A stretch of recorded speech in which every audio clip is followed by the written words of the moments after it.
Hello दोस्तों, पहले तो आप सभी को स्वतंत्रता दिवस की ढेर सारी शुभकामनाएं। आप सभी को आपकी आज़ादी बहुत बहुत मुबारक हो। दोस्तों, आप सभी लोग पेड परीक्षा की तैयारी कर रहे होंगे। आपकी तैयारी को और अधिक बेहतर बनाने के लिए मैं लेकर आई हूँ 2014 के पश्चात ढांचागत सुधार।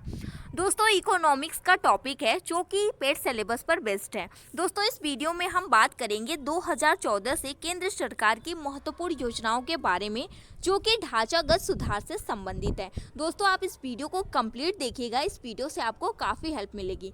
दोस्तों, इसमें आय, शिक्षा और स्वास्थ्य संबंधित जितनी भी योजनाएं हैं इसके बारे में हम बात करेंगे। पहली योजना है उड़ान योजना, जिसकी शुरुआत होती है 14 नवंबर 2014 को। इसका उद्देश्य था उच्च तकनीकी शिक्षा के लिए लड़कियों को प्रोत्साहित करना, उनके लिए एक मंच प्रदान कराना जिससे कि छात्राओं को सशक्त बनाया जा सके और उनके लिए ज़्यादा से ज़्यादा सीखने के अवसर प्रदान किए जा सके। ये उड़ान योजना का उद्देश्य था जो शुरू हुई थी 14 नवंबर 2014 को। यानी कि जो लड़कियां हैं उनको हायर एजुकेशन के लिए प्रोत्साहित करना। अगली योजना थी मिशन इंद्रधनुष योजना, जिसे 25 दिसंबर जो 2014 को शुरुआत किया गया था। दोस्तों, मिशन इंद्रधनुष योजना ये परीक्षा में पूछा जा चुका है कि ये किससे संबंधित है। दोस्तों, मिशन इंद्रधनुष योजना जो है वो वैक्सीनेशन से संबंधित है।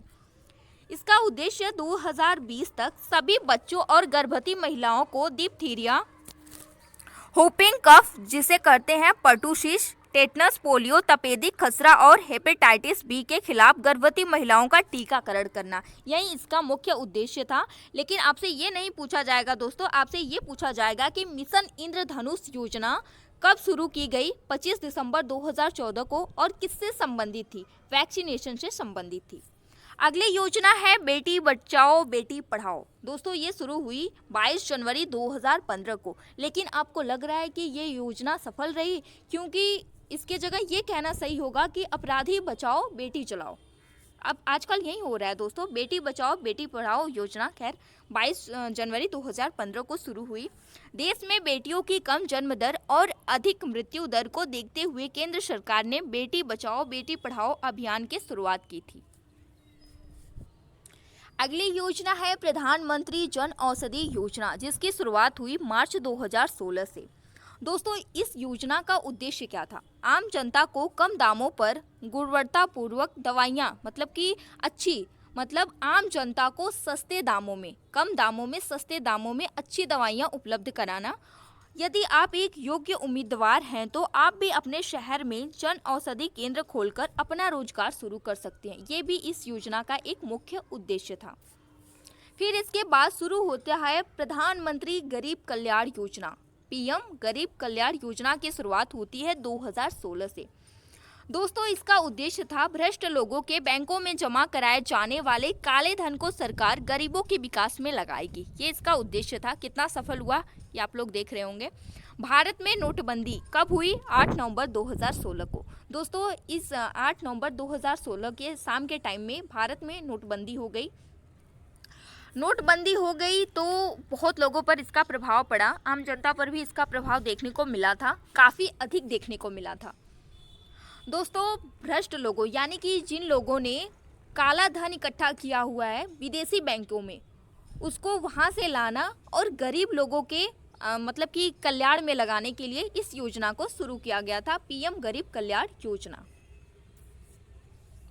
फिर इसके बाद शुरू होता है खेलो इंडिया स्कूल गेम, जिसकी शुरुआत हुई 31 जनवरी 2018 को। प्रतिभाशाली छात्रों की पहचान कर उन्हें 5 लाख की छात्रवृत्ति उपलब्ध कराना इसका उद्देश्य था। इसका जो प्रथम संस्करण हुआ 31 जनवरी 2018 को हुआ था नई दिल्ली के इंदिरा गांधी इंडोर स्टेडियम में। इसका जो दूसरा संस्करण था वो पुणे महाराष्ट्र में हुआ था 9 जनवरी से लेकर 20 जनवरी 2019 तक। दोस्तों, इसके बाद अगली योजना है पीएम स्वास्थ्य सुरक्षा मिशन। प्रधानमंत्री स्वास्थ्य सुरक्षा मिशन 1 फरवरी 2018 को शुरू होता है। इसका उद्देश्य था गरीब लोगों को 5 लाख तक का उपचार मुफ्त देना, यानी कि फ्री में देना। 5 लाख तक का उपचार यानी कि दवा जो भी होता है उपचार उनको मुफ्त देना। फिर उसके बाद आता है राष्ट्रीय युवा सशक्तिकरण योजना, जिसकी शुरुआत हुई 11 जुलाई 2018 को। इसका उद्देश्य था 10वीं 12वीं के सभी छात्रों को, चाहे वो लड़का हो या लड़की हो, उनको 1 साल के लिए सैन्य प्रशिक्षण देना। फिर उसके बाद प्रधानमंत्री गरीब कल्याण अन्न योजना की शुरुआत होती है। इसकी शुरुआत होती है 2020 में। पहले तो 3 माह के लिए शुरुआत हुई थी, अप्रैल, मई और जून में। फिर उसके बाद इसे नवंबर तक के लिए बढ़ा दिया गया। इसका उद्देश्य था कोविड-19 के समय गरीबों की सहायता के लिए इस योजना की शुरुआत की गई थी। इसे पीएम गरीब कल्याण पैकेज के नाम से जाना जाता है, यानी कि PMGKP,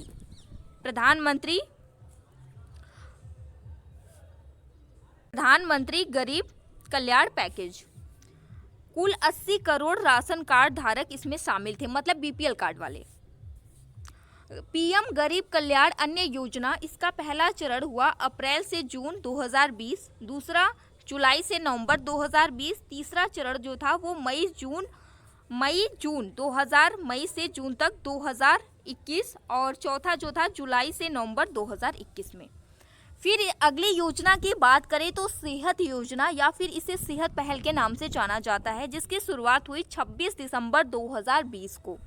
इसका उद्देश्य था प्रधानमंत्री नरेंद्र मोदी के पीएम जन आरोग्य योजना के तहत जम्मू कश्मीर सार्वभौमिक स्वास्थ्य कवरेज पाने वाला पहला केंद्र शासित प्रदेश बना। ये प्रश्न भी यहाँ से ये भी इम्पोर्टेंट है, उसके साथ ये भी इम्पोर्टेंट है और ये भी इम्पोर्टेंट है। आप तीनों को अच्छे से ध्यान रखिएगा। फिर उसके बाद आती है नई राष्ट्रीय शिक्षा नीति 2020, जो कि कस्तूरी रंगन समिति पर आधारित है। दोस्तों, शिक्षा किस समिति की सिफारिश पर आता है? जो शिक्षा नीति है वो कस्तूरी रंगन समिति की सिफारिश पर होता है। इस नई शिक्षा नीति में 5+3+3+4 डिजाइन वाले शैक्षणिक संरचना का प्रस्ताव किया गया, जो कि 3 से 18 वर्ष की आयु वाले बच्चों को शामिल करता है। दूसरा पॉइंट है, नई शिक्षा नीति की घोषणा के साथ ही मानव संसाधन प्रबंधन मंत्रालय का नाम परिवर्तित हो गया और उसका नया नाम पड़ा शिक्षा मंत्रालय। मानव संसाधन प्रबंधन मंत्रालय का नाम बदल के क्या कर दिया गया? नई शिक्षा नीति के दौरान शिक्षा मंत्रालय कर दिया गया। नई राष्ट्रीय शिक्षा नीति 2020 के तहत वर्ष 2030 तक सकल नामांकन अनुपात, यानी कि नई राष्ट्रीय शिक्षा नीति 2020 के तहत वर्ष 2030 तक सकल नामांकन अनुपात को 100% लाने का लक्ष्य रखा गया। उसके बाद केयर फॉर चिल्ड्रेन योजना की शुरुआत होती है 28 मार्च 2021 को। दोस्तों, इसका उद्देश्य रखा गया था कोविड-19 के कारण अपने माता पिता को खो चुके बच्चों के लिए पीएम केयर्स के तहत 10 लाख का कोष तैयार किया गया। इस योजना के तहत केयर फॉर चिल्ड्रेन योजना किन बच्चों के लिए थी? जिन्होंने कोविड-19 के कारण अपने माता और पिता दोनों को खो दिया हो। पीएम पोषण योजना, प्रधानमंत्री पोषण योजना की शुरुआत 28 सितंबर 2021 को होती है। इसका उद्देश्य था प्रधानमंत्री नरेंद्र मोदी ने मिड डे मील योजना को 5 साल की अवधि के लिए बढ़ा दिया तथा इसका नाम पीएम क्या था? ये मिड डे मील। दोस्तों, इसका नाम मिड डे मील से बदलकर पीएम पोषण मिशन कर दिया गया। इस योजना का उद्देश्य स्थानीय स्तर पर स्कूलों में बच्चों को पौष्टिक भोजन उपलब्ध कराना है। इस योजना का उद्देश्य। दोस्तों, ये थी सभी महत्वपूर्ण योजनाएं जो कि ढांचागत सुधार से संबंधित थी। आगे वीडियो में हम बात करेंगे अब श्रम सुधार से संबंधित और आर्थिक सुधार से संबंधित योजनाओं के बारे में। ये भी आपके सिलेबस में दिया हुआ है। दोस्तों, आई होप कि वीडियो आपको काफ़ी पसंद आई होगी और आपको काफ़ी हेल्प मिलेगा इस वीडियो से। आपको वीडियो पसंद आई है तो इसे लाइक शेयर जरूर करिएगा और चैनल पर पहली बार आए हैं तो दोस्तों प्लीज़ इसे सब्सक्राइब करके बेल आइकन को प्रेस कीजिएगा और मोटिवेट करते रहिएगा। दोस्तों, मोटिवेट करेंगे तभी हम आगे और अच्छा कंटेंट दे पाएंगे। Thank you.